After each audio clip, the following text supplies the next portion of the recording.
ரசம் சட்டி சோறு சாப்பிட்டுருக்கீங்களா? கீரைக்கறி சட்டி சோறு சாப்பிட்டுருக்கீங்களா? இல்ல சாலின் சட்டி சோறு ட்ரை பண்ணிருக்கீங்களா? நான் இன்னைக்கு ஸ்லாயங்ல இருக்கிற அம்மா பிரியாணி ஸ்டாலுக்கு தாங்க சாப்பிட வந்திருக்கேன். ரசம் சட்டி சோறுக்கு அவங்க சைட் டிஷ் வந்து பாத்தீங்கன்னா சொத்தும் பரட்டல் கொடுத்துருக்காங்க. ஃபர்ஸ்ட் டைம் வந்து நான் இந்த மாதிரி ட்ரை பண்றேன். ரெண்டுமே சேர்த்து சாப்பிட்றப்ப நல்லா இருக்கு.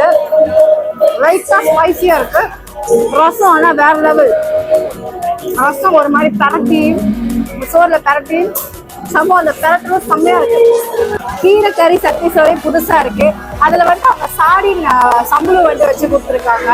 கீரை கறி ஒரு மாதிரி புளிச்ச கீரையோட டேஸ்டும் வருது. இதுல நல்லா இருக்கு.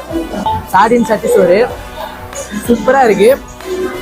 உரத்து சாப்பிட்றவங்க கண்டிப்பா வந்து இங்க ட்ரை பண்ணலாம். இந்த சாடின் சட்டி சோறு சூப்பரா இருக்கு. நாக்குல எச்சி ஊழுது. நான் சாப்பிட்டுக்கலாம் முதல்ல. பாபாய். பேம்பு மட்டன் பிரியாணி நல்லா சுட்ட எடுத்துட்டு வந்தாங்க. அவங்க கிட்ட சிக்கன் பேம்பு பிரியாணி கூட இருக்குங்க. ஆட்டச்சு நல்லா வெந்திருக்கு. ஸோ இந்த பிரியாணி வந்து உரப்பு லைட்டான உரப்பு தான், ஆனால் செம்மையா இருக்கு. நீங்க சாப்பிடலாம். சுட சுட கிளே போட் பரோட்டாங்க. ட்ரை பண்ணிருக்கீங்களா? 3 லேயர் இருக்கு.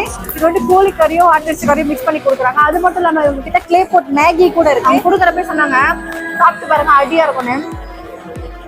உண்மையாலுமே அடியா இருக்கு. எனக்கு இவங்களோட அந்த குழம்பு ரொம்ப பிடிச்சிருக்கு. ரொட்டி சமையல் செம்ம சாஃப்டா இருக்கு. முட்டையும் கொடுத்துருக்காங்க. கண்டிப்பா எல்லாருமே வந்து ட்ரை பண்ணக்கூடிய ஒரு டிஷ் இது. பரோட்டா. ஸ்லாயங்ல ஒரு சைனீஸ் ஃபுட் கோர்ட் உள்ளுக்கு தான் இவங்களோட ஸ்டால் இருக்குங்க. லொகேஷன் டீட்டெயில்ஸ் நான் வீடியோலயே கொடுத்துருக்கேன், கேப்ஷன்ல இருக்கு. கைஸ் போய் ட்ரை பண்ணி பாருங்க. தேங்க்யூ.